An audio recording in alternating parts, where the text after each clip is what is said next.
রোজাকেও আল্লাহ তাআলা 4 ধাপে ফরজ করেছে। কয় ধাপে? 4 ধাপে। প্রথমে অভ্যাস করাইছে। কি করাইছে? অভ্যাস। হাদিস শরীফের মধ্যে এসেছে, কানান নবিয়্যু সাল্লাল্লাহু আলাইহি ওয়াসাল্লাম ইয়াসুমু সালাসাতা আইয়ামিন মিন কুল্লি শাহরিন। সাহাবায়ে কেরাম বলেন, আল্লাহর নবী প্রতি মাসে 3টি রোজা রাখতেন। আর নবী করিম সাল্লাল্লাহু আলাইহি ওয়াসাল্লাম যেহেতু রোজা রাখতেন, আমরাও দেখা দেখি আল্লাহর নবীর সাথে প্রতি মাসে 3টি রোজা রাখতাম। বলেন সুবহানাল্লাহ। নবী করিম সাল্লাল্লাহু আলাইহি ওয়াসাল্লাম বলেন, সাওমু সালাসাতি আইয়ামিন মিন কুল্লি শাহরিন সাওমুদ দাহরি কুল্লিহি। আল্লাহর নবী প্রতি মাসে 3টি রোজার ফজিলতের ব্যাপারে বলেন, যে ব্যক্তি প্রতি মাসে 3টি রোজা রাখবে, ওই ব্যক্তি গোটা জীবন রোজা রাখার সওয়াব পাবে। বলেন সুবহানাল্লাহ।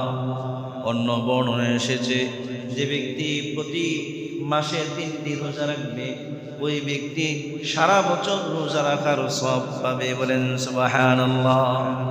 আল্লাহর নবী মক্কায় যখন থাকতেন প্রতি মাসে 3টি রোজা রাখতেন। তো নবী যা করতেন সাহাবায়ে কেরামও তাই করতেন। সাহাবায়ে কেরামও প্রতি মাসে 3টি রোজা রাখতেন। এই যে 3টি রোজা রাখার মাধ্যমে সাহাবায়ে কেরামকে আল্লাহ রাব্বুল আলামিন অভ্যাস বানাচ্ছেন। কি বানাচ্ছেন? অভ্যাস করাচ্ছেন। দ্বিতীয় ধাপে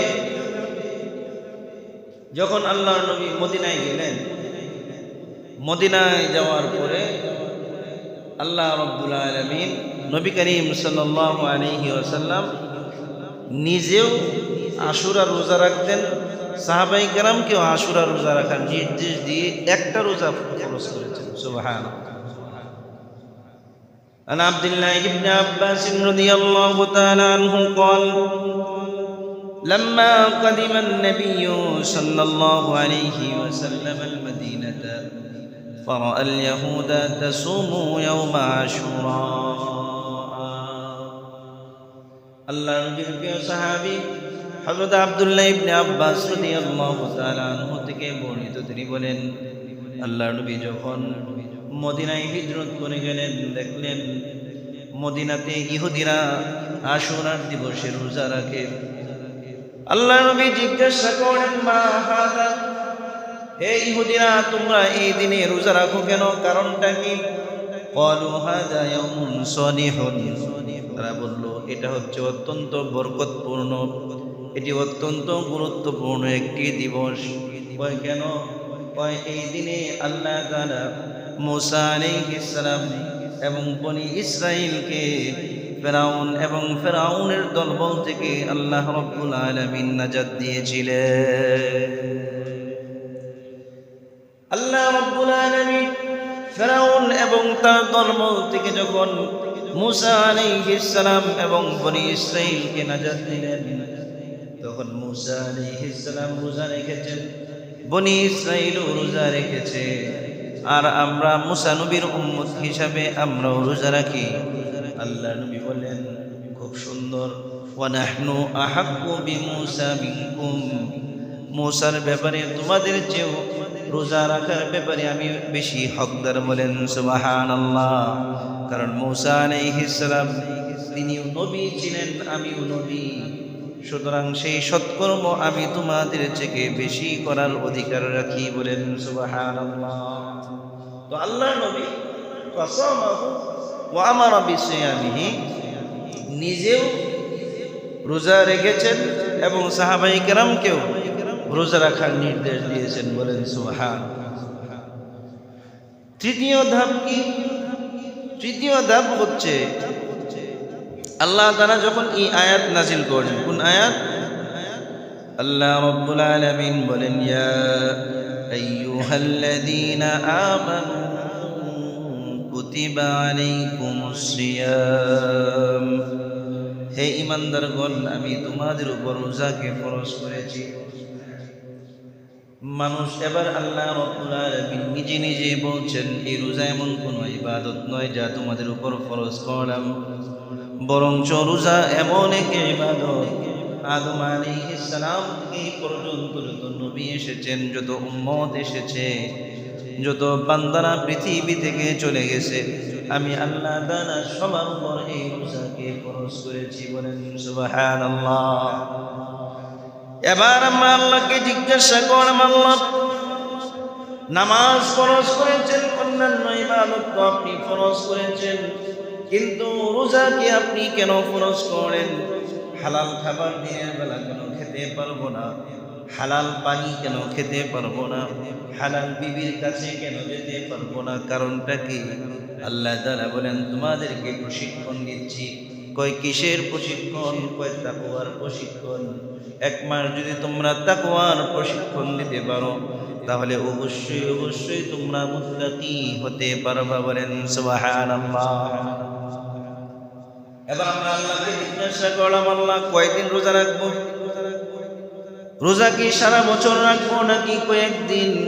আল্লাহ তাআলা বলেন, আইয়ামান মাদুদাত, মাত্র কয়েকদিন, গুনতে গুনতে শেষ হয়ে যাবে। মাদুদাত বলা হয় এমন দিন, এমন সংখ্যাকে যেটা গোনা যায়, হাতের আঙ্গুলের যে গিরা আছে, গিরা দিয়ে গোনা যায়। ও অল্প কয়েকদিন। রমজান শুরু হবে, কোন দিক দিয়ে শেষ হবে তোমরা টেরও পাবা না। কথা কোন ঠিক না বেটি? রমজান শুরু হওয়ার পরে শুরুর দিকে মনে হয় রমজান কবে শেষ হবে, প্রথম 10 দিন চলে যাওয়ার পরে রমজান এত দ্রুত চলে যায়, এত দ্রুত চলে যায়। যারা প্রকৃত রোজাদার, যাদের ভিতরে ভয় আছে, রমজান যতই শেষের দিকে চলে যায়, ততই ব্যক্তিরা মনের ভিতরে আক্ষেপ করতে থাকে আর বলতে থাকে, আল্লাহ পাকের রহমত, মাগফিরাত এবং নাজাতের মাস আমাদের কাছ থেকে খুব দ্রুত চলে যাচ্ছে। কথা কোন ঠিক না বেটি? খুব আফসোস করতে থাকে, আর এই রমজান কিভাবে চলে যাচ্ছে। তো আল্লাহ তাআলা বলছেন, আইয়ামাম মাদুদাত, অল্প কয়েকদিন। এই যে আল্লাহ পাক রোজা ফরজ করেছেন, অল্প কয়েকদিন, কয়দিন? কয়টা হচ্ছে? মাত্র 29 বা 30 দিন। 29 বা 30 দিন। চতুর্থ ধাপে আল্লাহ তাআলা বলেন, শাহরু রমাদানাল্লাযী উনজিলা ফীহিল কুরআন হুদাল লিন-নাসি ওয়া বায়িনাতিম মিনাল হুদা ওয়াল ফুরকান ফামান শাহিদা মিনকুমুশ শাহরা ফালইয়াসুম। আল্লাহ রাব্বুল আলামিন বলেন, রমজান মাস, যেই মাসে আমি কোরআন নাজিল করেছি, কোরআন শুধু মুমিনদের জন্য নয়, মুসলমানদের জন্য নয়। যত মানুষ আছে, সে কাফের হোক, বেঈমান হোক, নাস্তিক হোক, আস্তিক হোক, মুসলমান হোক, ওলি হোক, বুজুর্গ হোক, যে শ্রেণীর মানুষ হোক না কেন, যে ব্যক্তি মানুষ, সমস্ত মানুষের জন্য আমি আল্লাহ কোরআনের মধ্যে হেদায়েত রেখেছি। বলেন সুবহানাল্লাহ। কোরআনে কি রেখেছি? হেদায়েত রেখেছি। তো আল্লাহ তাআলা এই আয়াতে বলছেন, ফামান শাহিদা মিনকুমুশ শাহরা ফালইয়াসুম, যে ব্যক্তি রমজান মাস পাবে তার উপর রোজা ফরজ। তার উপর কি? রোজা ফরজ। ওই যে আগে যে অনুমোদন ছিল রোজা না রেখে ফিদিয়া দিলেই হয়ে যাবে, সামর্থ্যবান ব্যক্তি, এই বিধান কি হয়ে গেছে? রহিত হয়ে গেছে। এখন আল্লাহ তাআলা বলছেন, তৃতীয় শ্রেণীর ব্যক্তি রোজা রাখতে হবে, কিন্তু প্রথম যে 2 শ্রেণী, অসুস্থ আর মুসাফির, তাদের জন্য এখন পর্যন্ত কি আছে?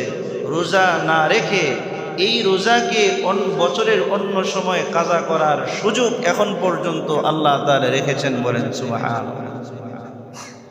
তো আল্লাহ তাআলা এই 4 ধাপে রোজাকে ফরজ করেছেন।